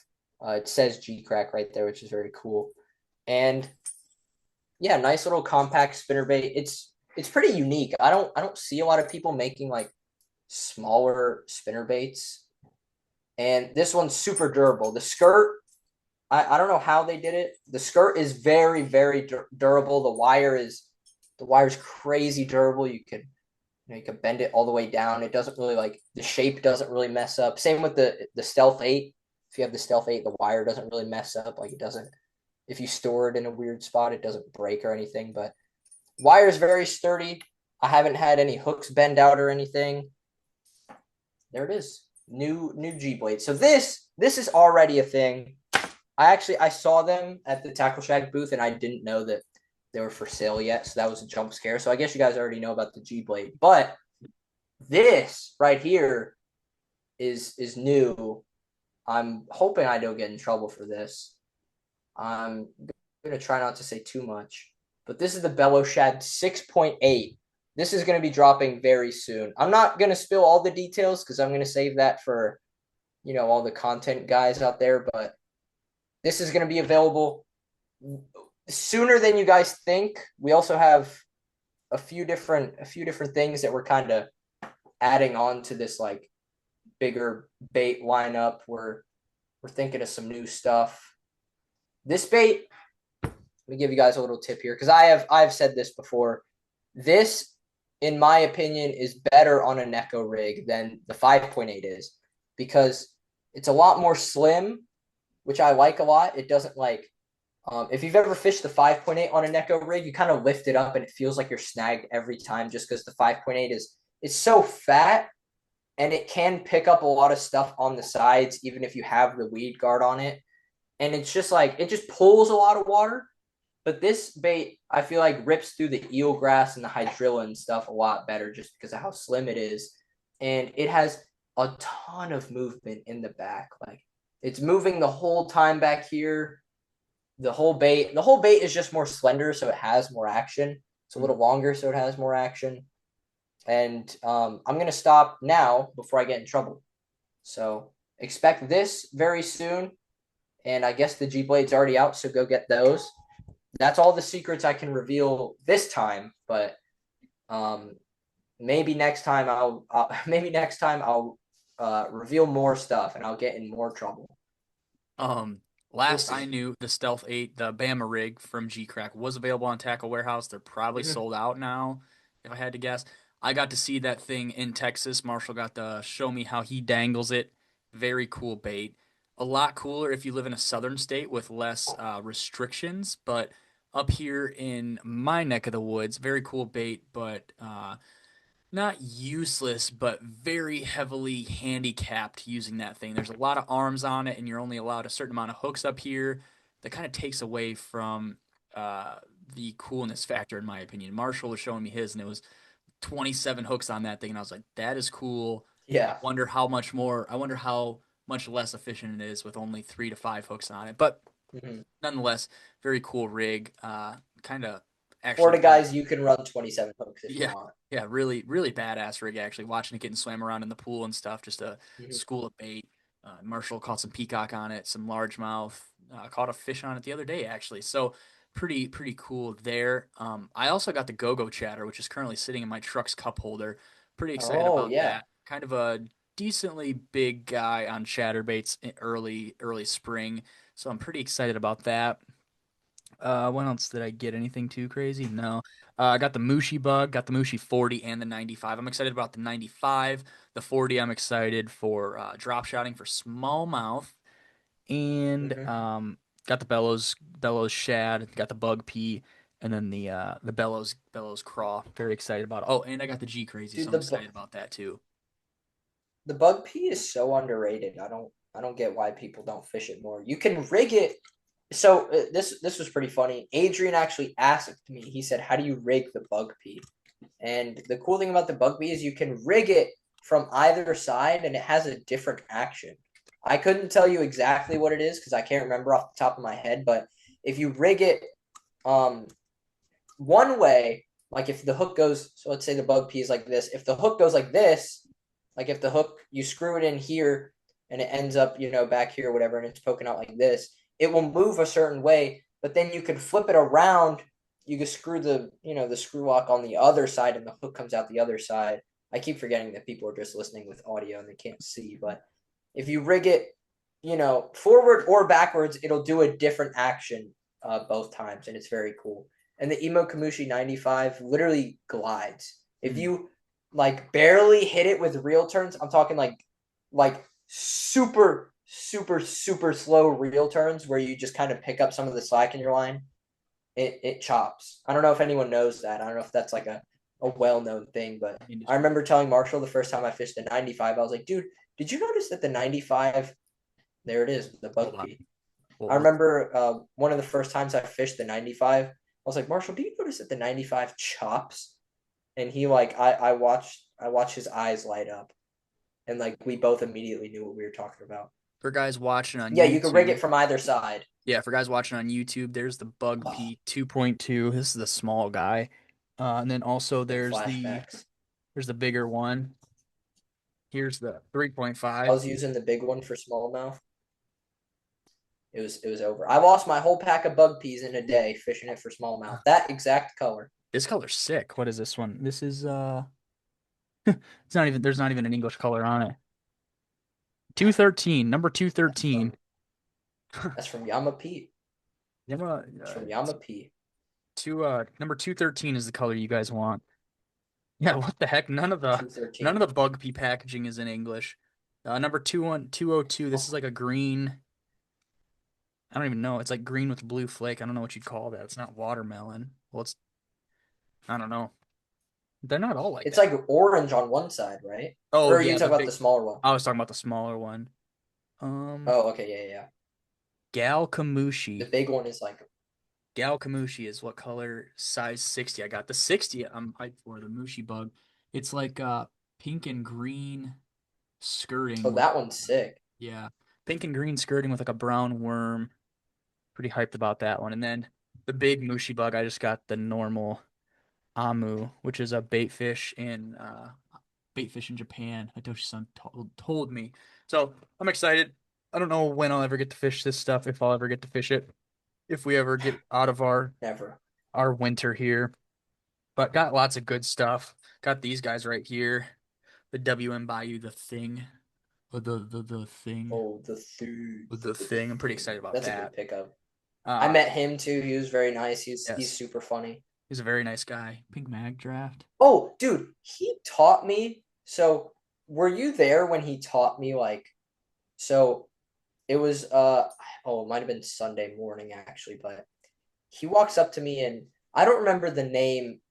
I kind of feel like an asshole, but I don't remember the name he told me, but he told me the name of some food that they had over at the Tackle Shack booth. And I was like, wait, what is that? I've never heard that name in my life. And Marshall kind of like jumps in. He's like, you know, pigs in a blanket? And I was like, wait, hold on. Are you kidding me? And the guy from WMIU, he goes, yeah, it's like a pig in a blanket, but it's the whole thing. And I was like, it's the whole Frank. He goes, yep, it's the whole Frank. And and I was like, dude, thank you so much. I'm gonna go grab one. He goes, matter of fact, I'll go grab you one. And he literally walks over to the booth and he grabs one for me. And he comes back and I bit into it and it was one of the best bites of food I've ever had in my life. It was pure euphoria. I didn't even know the name of it. And I remember thanking him dearly, and I'll always respect him for that. That was incredible. Probably the highlight of that Sunday. It was probably the best thing that happened on Sunday. It was epic. He taught me the Sausage, name for the sausage kolaches. yes, Yeah, that's it. Kolache. He yeah, was like, we have kolaches over here. I was like, dude, what the fuck did you just say? What is that? And he's like, it's like a pig in the blanket, but it's the whole thing. And I was like, bro, you're fucking with me. it's good. Like he literally gave one to me. It was so epic. Yeah, I had Great guy. kolaches. I Great had guy. kolaches a couple years ago when I was down there, and we would buy them by the freaking box, dude, to take back home, and they were good. Like the Oh my breakfast god. sausage ones are really good. I know they Yeah. make them like with jalapeno cornbread and stuff, or like jalapenos in the bread, dude. Yeah, Oh, yeah. that's that's elite. I knew I He put me remember. on, dude. He I'm put glad me you on. mentioned that. Like, man, we could have gotten those one day. How did we not see those in HEB while we were walking around? I don't even know. We went with the jalapeno sandwich instead. This the You Yeah. got the one sandwich in that whole thing that had jalapenos on it for some reason. HEB, That was strange. I mess with HEB heavy. I don't know if the Texas natives respect HEB like the way I do, because that place is legit. Like I got a sandwich every day Yeah. we were there, and it was good every single day. It was like turkey, I think, and it had like garden salsa on it. It was like very refreshing. I Mm-hmm. don't know. Like I told Nole the like Friday or Saturday, I'm like, dude, you gotta get this. Like this is good. I've been messing it up every single day. And like Noel just alluded to, That sandwich was so good. Saturday I got one instead of like salsa, it was like jalapeno something. And it was still good, but I was like, oh, it wasn't the same thing I had been eating the rest of the week. But that's okay. I oh, hold on. HEB was good except for Saturday morning. We got there. We decided to get we Oh my decided god. we decided to get breakfast sandwiches. So we walk over and look at the breakfast Whew. sandwiches. They're under the heater, under the heat lamp. And I look and I'm like, uh, I don't think I'm gonna get a breakfast sandwich. They weren't bad looking, but they weren't necessarily uh awesome. They were very peculiar looking. And I'm like, you know what? I think I'll just get some sushi and eat that for breakfast. Marshall's like, oh yeah, I don't know. And then Noel said, was it you? It was you, right? You Yeah. got the yeah. Yeah, I said, fuck it, I'm gonna Noel's get like, one. screw it, I'll get one. So he gets one, and I'm like, well, I don't want Noel's stomach to hurt by himself, so I might as well get one. And Noel's like, fuck it. Or Marshall's like, fuck it. If we're all getting one, he got one. And they all said sausage, egg, uh, muffin, or no, biscuit. Was it biscuit? Yeah, yeah, yeah, yeah. Uh-huh. Sausage egg biscuit. So we're like, okay, cool. We all got the same one. We go out to the van. Noel starts eating his first, and he's like, whatever. I Marshall's eating his, and I look over, and Marshall's looks pretty good. I'm like, might not be as bad as I thought. I take a bite out of mine, and I'm chewing it, and I'm like, something's off here. There was no sausage on mine, and the cheese was like rubber. And I was like, I take a bite, and I take a second bite, and I Mm-hmm. pull it back, and I'm like, there's no sausage on mine. Like, what the fuck? What's going on? I paid for sausage. And then all of a sudden, Noel from the back's like, mine doesn't have any sausage either. And Marshall's like, oh, mine does. So that was the one time HEB struck out and missed. But for as much stuff as I got there, it was all good. The sushi was really good. The sandwich was really good. But I was Mm, very let down by the breakfast sandwich because I thought I was going to start my day like I would at yeah, home, breakfast, nice breakfast, and it was just I mustered it down, but I didn't enjoy it as much as I was hoping I was gonna get to. me too. I'm still taking HEB over Publix. I hate to. Mm. Oh no, no, I don't know because the Publix subs are so good. Like you wouldn't get it if you haven't tried one because they have like the Boar's Head station where you could just make your own sub, but Hmm. they have these ones called grab and goes, and you grab it and you leave. And the grab and go Italian sub is so good. I put Marshall onto it, and he says it's really good. So I don't know if I could put HEB over Publix, but I'd say they're pretty neck and neck. Like if you chose one over the other, I wouldn't be too mad. I feel like Caleb, Tasia, or Skipper mentioned those. I think it was Caleb. I think Caleb may have mentioned public subs before. Somebody from Florida did, and for those Mm-hmm. two, for some reason, those two They're are the they ones. are number one. Hmm. They are number one. I like the grab and goes. I know a lot of people make their own, but when I'm going fishing, I want to leave the house and go fishing. And I like run into Publix and I damn near leave my car on and I run inside, grab a grab and go. And then was it about my award today? That's what it was Oh about, yes, right? My yes. Let's talk award about that I let's won talk today. about Noel Peel's reward or award today. You can hold it up. You can show the crowd Yeah, that's so watching on YouTube. all right, I'm gonna dox myself. Look, there it is. Hell yeah. We did it. So I've had a pretty hectic day. So I wake up, um, so backstory, right? I'm taking this film class last year in high school. I've taken this since sixth grade. So it's like it's one of the things, one of my true loves besides fishing. Like I think fishing and filmmaking and script writing and stuff like that, photography's in there. They're all neck and neck. Um, and so I have this assignment: make a 3 minute film within one of these categories. Cool. I chose a comedy film, and I made it with two of my buddies, and I submitted it. And my teacher said, "Hey, this is really good. I think you should submit it to this festival in February." I said, "All right." And so the festival comes, and you could only submit 3 films. And so I took 2 comedy films that I made this year, and I couldn't find a third film to submit. So I was like, all right, I'll just leave those two, right? I get an email like probably a month, not a month, sorry, probably like 2 or 3 weeks later, and it said that I got nominated for this event, festival thing, whatever you want to call it. And so they let me reserve my tickets for free. And today was the day of the event. I went there. It was this like beautiful movie theater in downtown. It's kind of like this building that's surrounded by trees, and it's got like this old like vintage art aesthetic. I'm gonna put clips of it in a video because I filmed the outside of it because I thought it looked really cool. And we were there, and I went with one of my buddies, and I was telling them the whole time, I was like, dude, if we don't win, I'm gonna be pissed that I showed up. The event was like 2.5 hours. It was fun. It was fun. I wouldn't have been that mad if I didn't win, but that's not an issue because we fucking won it. We took home the W for the comedy side. I think there were 6 awards, and I think my school won 4 of them.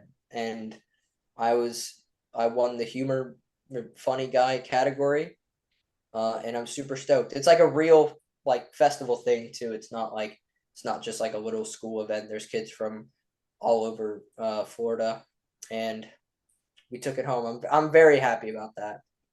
Like, cause I don't really show or tell people that I like filmmaking, so I think having that one little award before I left high school was very cool.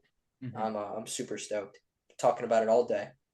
Did the movie you think was funnier win, or was that the one that you were not as stoked on? Yes, yes, actually, I'm glad you asked that because one of the films was a comedy film about making a film. So I had to have the Oh, I Sony on the remember. I remember tripod, that and one. Yeah. I kept telling my buddy, I said, dude, if this one wins, I'm gonna be mad because it's worse. And the basketball one that I think I showed you guys, that one got the dub. You know what's funny is the film about making a film. I'm telling you, every single joke landed, and there was not a second where like I hate to sound like I don't know. I hate to sound like it sounds too good to be true, but it's because it was. Like everyone was dying laughing. It was the coolest shit ever. I was like, all right, we're pretty good. Like we're in the clear. I think this will do really good. There was an audience choice award too, so I was like, we're at least gonna get audience choice for that. Mhm. Like if we don't get anything else. And then that film comes on, the film that I won for. And for the first, like, it's a 2 minute film. In the first 30 seconds, no one's laughing at all. And there's like this slow mo thing where there's like just music playing. And it was dead silent. And I was kind of like holding my tongue. I was kind of like gritting my teeth. I was like, I, I don't know how well this one's going over. And then like the first like little big moment happens and everyone starts dying laughing. And then the end comes up and everyone starts dying laughing. And like, there was this one guy, or sorry, so another funny story. My mom showed up for the event for like an hour, and she didn't even tell me she was going. She like literally snuck in the back, watched my film, and left. And we were at dinner tonight, and I was like, there was this one guy who was laughing during my film, and he was loud, and he was like really expressing himself, really showing me that he liked my film. And then my mom was like, "Yeah, that was like a real film guy." Oh, no. Blur Don't that. touch that. Let me write the Blur that time down. one. Let me write the time down. Blur the address drop. We're gonna wait. We're gonna stop. I'm gonna wait. Okay. We're back, Okay. everybody. So, yep. Hello, guys. Sorry, my mic cut out there. So, anyways, yeah, my mom tells me she's like, yeah, that's a real like film dude. He like makes. He's like I don't know. Apparently, he's like a higher up. Um, and I told her, I said, maybe I should have stopped and talked to that guy after the event. They had like this little thing at the end of the event where there was a patio where you could eat food and like kind of connect with people and Hmm. like meet people and like, you know, Socialize. work with them on projects and stuff. Yeah, it was like a networking thing. And my buddy and I just left after that. We went to go get pizza. Um, yeah, that was pretty sick. I'm really glad that happened before I left high school. You know, now I can leave with a somewhat of a smile on my face. Pretty stoked. Yeah, because you do not have very many months left here. I assume you probably your Yeah. last days at the end of April, beginning of May. Yeah, early May, but I have to stay for my graduation's at the end of May. So like I'll leave like 2 or 3 weeks early and I just like I don't know, fish during that time. But like those last 2 weeks I don't have to be there and then I just have to go to graduation and then I'm done. Heck yeah, And I'll dude. be somewhere. Do somewhere doing something for somebody. All Exactly. disclosed information. It's all redacted. Nobody gets to know except for the boys for now. Yeah, not yet. Maybe in episode 392 when I'm back on the show, we'll talk about how that went. Um, trying to think if there's, excuse me, anything else that we were gonna talk about or anything else that I think is funny that we should talk about, but I can't think of anything. Can you? Oh my gosh, I'm sorry. Yeah, Oh. I'm trying to think because it like you said, it's weird that we talk every day. Like I can't really think of anything too crazy. I was gonna ask you how you've been since you know after the show, but like I don't know what like you can't fish. How's running been? Running's been. It's been I was okay. also gonna ask about that earlier, but then I remembered what you posted today, and I was like, oh fuck. And the text we got earlier, I was like, oh fuck, maybe I should No, dodge that one, it's but been nope, okay. you're It's on the been okay. spot now. It's been okay. Been running some miles. I had a 40 miler planned for today and kind of bummed my knee out on a frozen section of the road today. So I was at mile 12 and a half. So that kind of sucked, but I got to come home and take a nap and ice the knee for a little bit. Made myself a gigantic dinner because I didn't eat all day. So that was kind of a good little pick me up after an abysmal run. You know, it's kind of unfortunate when you run 12 miles at a very good pace and you're upset about it, but it's okay. Um, what else? Mm, feel like my days are very long now for some reason. Not necessarily long in the sense of I get a lot of stuff done, but like I think of Texas a lot. And people kind of know this because I've talked about it on the stories, but think of Texas as in the sense of why, like, I don't know, in the mental attitude of why am I here right now? Why am I in the state of Michigan when 95% of my buddies live in Texas? Texas is where I can really grow this thing. I can kind of get more of a physical audience, like where we could have meetups and stuff like that. Whereas up Right, here, right. there's a there's a handful of guys that I talk to that are local and stuff, and I go fish with, but not to the sense of being able to host a little meetup on Lady Bird or at the Tackle Shack in Houston or anything like that. So Hmm. it's been kind of like I need to figure out a reason to get down to Texas. Like I posted a couple days ago that I should go down there and film, and then I was thinking like if I do Yeah, that yeah. around a weekend of like a race, like I could go run a marathon while I'm down there. I could document that. I could document some guys fishing Lady Bird Lake, just like having a whole experience while I'm down there. So between that, Hmm. finding a reason and why to move to Texas as far as like a job or something is has also been kind of in the back of my mind. And Right, just right. that winter sucks. It was nice when I left. It was like 45 when I left for Houston, and then when I got back, it was 12. So like today, it was 9 when I was running outside. So it's like the Bro. more and more I think about it, it's like what is necessarily keeping me here, and why am I still here? Because Yeah. as cringy as it sounds, Texas is kind of like the hub. Like Mr. Pat Pap Jared Swafford mentioned it. Like Texas is the hub for everything right now, and he was very adamant that a couple of us redirect and find ourselves living in Texas because that's where all the boys are and that's where everything's happening. And I think that's a very accurate statement. Hmm. Texas is obviously very popular in the fishing scene, and it's very popular in our friend scene. I mean, a lot of our friends, our mutual friends, live in Texas, so it kind of makes Yeah. sense to maybe sooner rather than later, or just in general, relocate there eventually. And who knows? Maybe in the fall you'll see Noles fishing in Scales and Tails Media fishing the bird with Marshall and Jared and Mikey and all those guys, David Lee and stuff. So I don't know, man.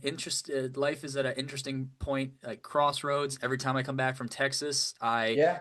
tell my parents like I don't know why I came back. Like my mom was genuinely surprised that I didn't walk in and like straight up say that I got a job while I was down there because that's kind of Yeah. how I've been feeling, and they know that, and a lot of people in my life know Hmm. that Michigan has been home for many years, for about 17 years Yeah. now, but I don't necessarily think it's going to be home for much longer. I think we'll end up in Texas very soon. I'm really excited about that new journey, new adventures, new friends, new places to fish.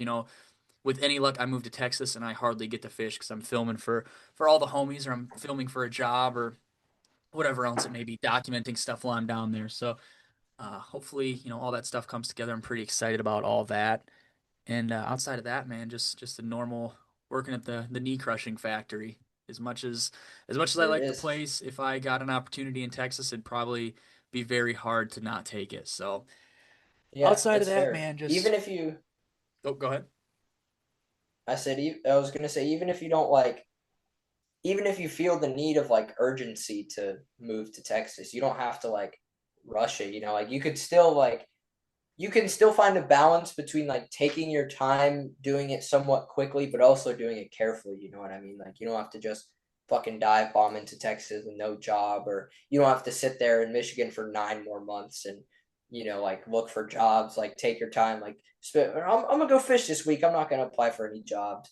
Like you can find a middle ground where you like get there within a reasonable amount of time and Hmm. like plan everything out before you drop in there. But I'm sure I don't have to tell you that. I'm sure you know good and well. And I think it's going to be I think it's going to be very soon, and I'm excited to see it. The SNT Media is going to go to the moon. Noles Fishing is going to go to the moon. We're all going to go to the moon together. And It's by crazy. moon I mean Austin, Austin, Texas. Texas.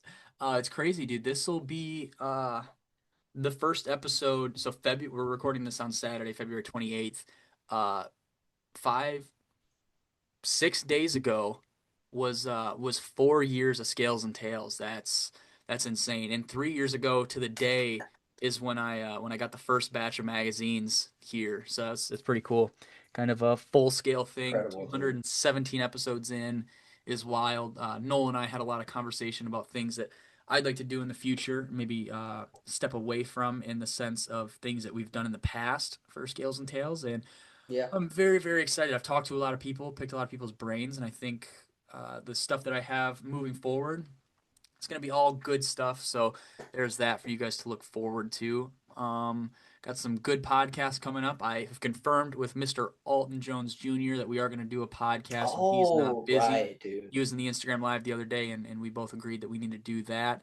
I got an episode with David Lee coming up, the mysterious man of David Lee. I can't even say anything about him. We have to talk about it in an episode, and even then, I don't want to take Can much. I recommend questions? Yes, Can I yes. recommend questions and topics? Okay, cool. I'm gonna do that. I'm gonna send them to you. Okay. Um, Lee, he's just an enigma. He's not a real person, I don't think. I don't want to spoil too much because I know He's 17 as well. he's gonna have a project with somebody. He's gonna have a project with somebody else happening, so I don't want to take too much steam away from that. And then the podcast, Mhm. Drew Gill, who's another MLF, just hammer, kind of leading the MLF right now. He's already got two victories on the year, and I think there's only been 3 events. So there's that, and then a couple other local guys that I need to hit up. Michigan Bassman Will, got to meet him down in Texas. He's over there by Oh, Detroit. Gonna do an episode with him good pick. and episode with Anthony from Tackle Shack. We have to figure out a day for him because it's been a running joke that he's not allowed on until episode 500. But uh, when we were down at the house, I was like, Anthony, let's do an episode soon. He's like, okay, yeah, let's do it. So a lot of cool people coming up. Maybe some people you guys aren't familiar with if you're just out of the swim bait world or maybe just in the tournament world. Got some cool stuff. Hopefully, I'll find myself down in Texas very soon, and I'll get to do an interview with Jared. Jared wants to do an in-person interview, so kind of got to curate that down to Texas because I can't imagine Mr. Swafford's finding his way up to Manistee County, Michigan anytime soon. But Noel, what is the Instagram, the TikTok, and the YouTube for the people who don't follow you already? Oh, Instagram is G Crack America. No, I'm just kidding. Sorry, cut that part Okay. out. Go to no, go Sorry. to no. Good. Sorry, I felt like it was funny for the I rest of us to hear. I've got Um, I've got like 4 things to cut out. This is everybody listening. I usually don't cut stuff out, but I'm just doing this in a sense because I really like Noel. We're very good friends, and I'm just like, yeah, this will probably be better in the long run to keep your yeah, DMs empty. So anyway, continue. right, yeah. I do appreciate you for doing that, by the way. I know what it's like going in the editing thing and having to do someone else's dirty work. So I do appreciate that. The Instagram is is Noles Fishing. The YouTube is Noles Fishing, and the TikTok is Noles Fishing, and the Facebook is Noles Fishing. I think I've posted like one thing on Facebook, but I think I'm gonna start soon. Get a bunch of old heads mad at me for putting my feet in the water. Noles Fishing, NOLESFISHING. That's Dude, what it'll always be. I just hate to break it to you, or hate to cut you off. I just thought of Oh no, go for it. a hilarious picture. I'm not gonna say it on here because I want you to send it to the group tomorrow. So we'll Oh, is wait. this? Oh, okay, okay, okay, Yeah, good, yeah. okay. So yeah, socials are all Noles Fishing. Shout out to all the homeboys. Shout out to David Lee. Um, shout out to um, shout out to Adrian, and I think that's it. I think that's everybody. I think that's everything. Um, shout out to Adrian for sure. I Thank you guys for cut it listening. off. Help! Help! Make sure you guys follow Noel on everything. Follow the podcast, Scales and Tails _media on the gram. I will say, you guys have been blowing up the memes. There's been like over 250,000 interactions in the last month on the page, and it's all because of the memes. I don't always think they're that funny, but you guys like the ones that I think are funny, nobody ever reshares, but the ones that like I think are stupid, you guys just eat up. So I don't know, maybe I don't have the same sense of humor as you guys do, but you guys have been loving it. I appreciate that. Gotten a lot of good reviews on the memes lately, so thank you guys. Good job. Trying Good to think job. of anything else. Yeah, I don't know. Hope you guys enjoyed this episode. As always, thank you guys for listening. I hope you enjoyed, and we'll see you guys on episode 218 next Monday.